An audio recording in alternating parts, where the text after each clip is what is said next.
Hi everyone, welcome to this class. So we're going to paint this nuthatch bird, and I use masking fluid for watercolors. I added it like right here because this is like a very light area over the bird, and then I thought why not for these little highlights on top of the toes. So how we're going to paint it, so I'm going to wet the entire background, and then I'm going to wet a little bit of the bird. I am going to reuse colors from my previous painting of the nuthatch. So I have Van Dyke Brown, I have Burnt Sienna, Quin Red, Yellow Ochre, some Raw Umber, Imidazzle Yellow, this is ISO Yellow, Deep, Sap Green. I didn't use Sap Green in my previous painting, but I have it now.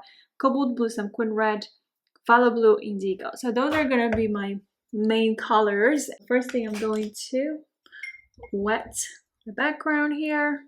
This is my flat size 40 brush, and make sure your masking is 100% dry because you don't want to start painting when the masking fluid is still wet. And take your time wetting the paper. There you go. Almost there. And then one more time going through the bird, but not touching I just want to keep this part paper dry. So what I'm going to do is grab some of this cobalt blue. There's some Quin Red and Bright Rose.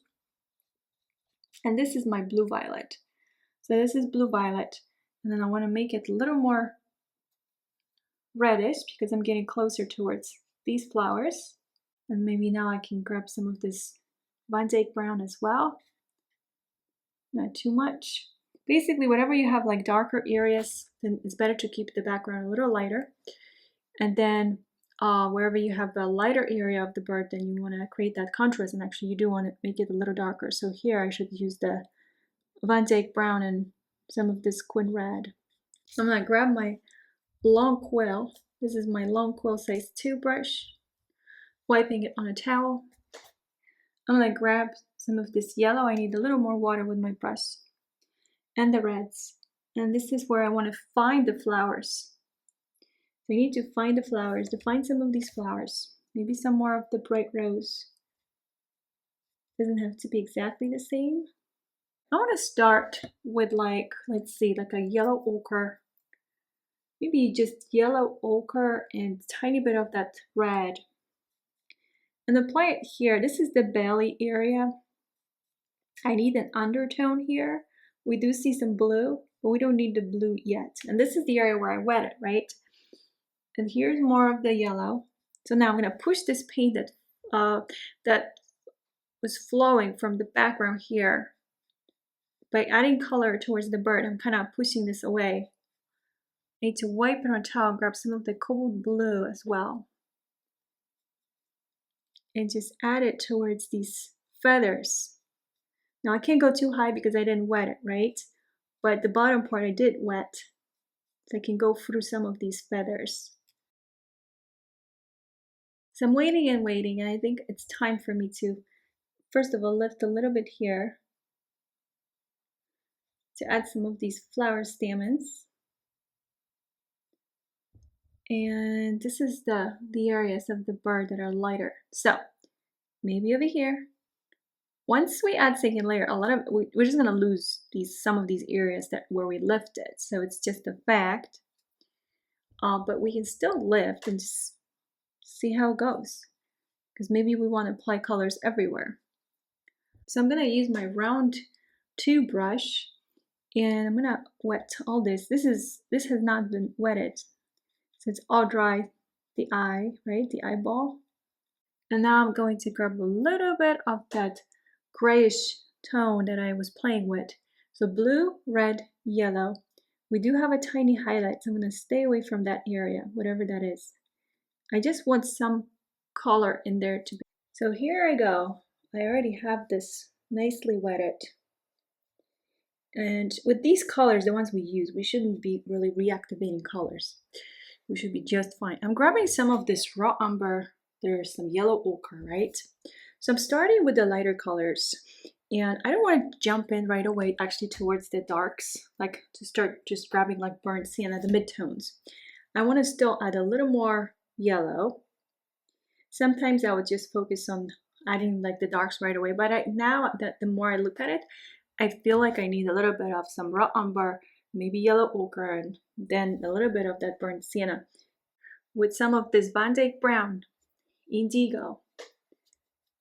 And this is like a heavy cream, although whenever you use a quill, it just feels a little different in a way because the paint, I mean the brush holds so much water that almost doesn't feel like you have that consistency on your brush. It feels more diluted with water.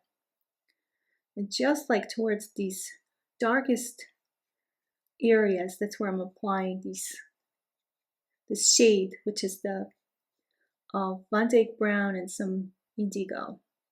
And then we can add more like of these feathers later, like wet on dry too. And I paint these feathers so many different ways. Sometimes it's all just like kind of the shadows are wet on dry basically. But it's nice to have that softness. So when you do it wet on wet, you will see that softness. Here, this is dry, like way too dry actually. So what I need to do is wipe my brush. And first I'm gonna designate a little area for the darkest parts, just to have a little flow. There you go. And then grab this Van Dyke brown and indigo. This can be like a milk-like ratio, and then you just add more. Oops, I went a little too far, I want to say, because the eye is kind of like up to here, but it's okay because actually that part is a little darker, but we have this frame and then we have like the whiter part. So let's see. So this is actually like this, kind of like that. There it is. So you want to use a smaller brush. This is size 2 and a stiffer brush to control and everything, but you don't get the same softness when you paint wet on wet. So I think to me it's important to teach wet on wet actually more than wet on dry. I have cobalt blue now, maybe some, let's see, phthalo blue too, tiny bit of quin red.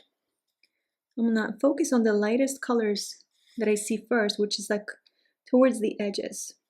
Maybe some red with the indigo. Almost dry here, but I'm still adding color. I'm gonna clean this brush though, wipe it on a towel. Just a damp brush to pull that paint. So I can separate some of these areas. And then with that damp brush, I cleaned it. It's just a damp brush. I'm just gonna pull it through. Golden one. And I'm going to grab some of this diluted Van Dyke brown with indigo, maybe some phthalo blue. This is between water milk-like ratio.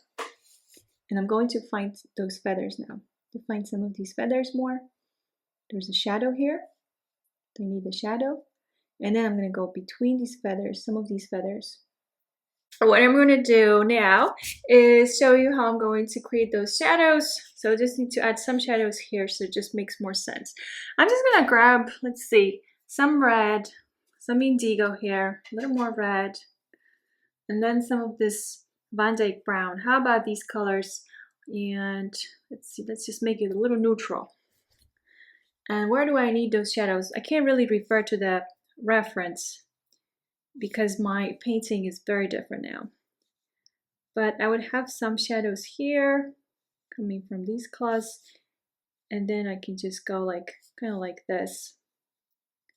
There you go. And that makes more sense now that I have some shadows coming from this toe, and then I can add a little bit underneath this toe because of this shadow that I placed behind some other claw, which I don't really see it, but I need some darkness directly underneath that foot, and then it makes more sense. So if you have any questions about anything, please let me know because I'm always here on the side. So thank you.